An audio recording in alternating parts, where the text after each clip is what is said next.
Maraming Pilipino noon ang inaakala na mauuwi sa kasalanan ang relasyon noon ni Heart Evangelista at Jericho Rosales.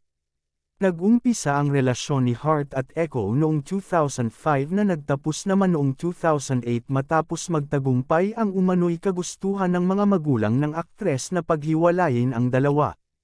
Ayon sa panayam kay Heart noong 2008, sinabi ni Heart na 3 taon niyang sinuway ang kanyang mga magulang dahil sa mahal na mahal niya si Jericho noon.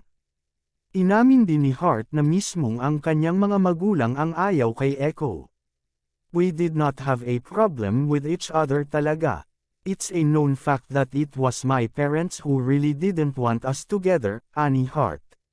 May mga tsismis na ang dahilan kung bakit ayaw ng mga magulang ni Heart kay Jericho ay dahil sa hindi naman lumaki sa mayamang pamilya si Jericho.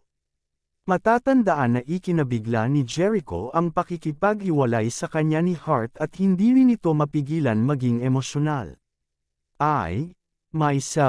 I'm confused. I heard nakipag-break siya sa akin on TV, so. On text, it wasn't clear, ani Jericho.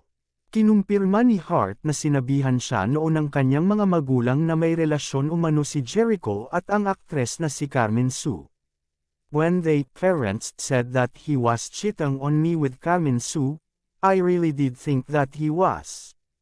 I really thought that he cheated on me. I really did. And that was because they told me that he was and I was convinced, aniya.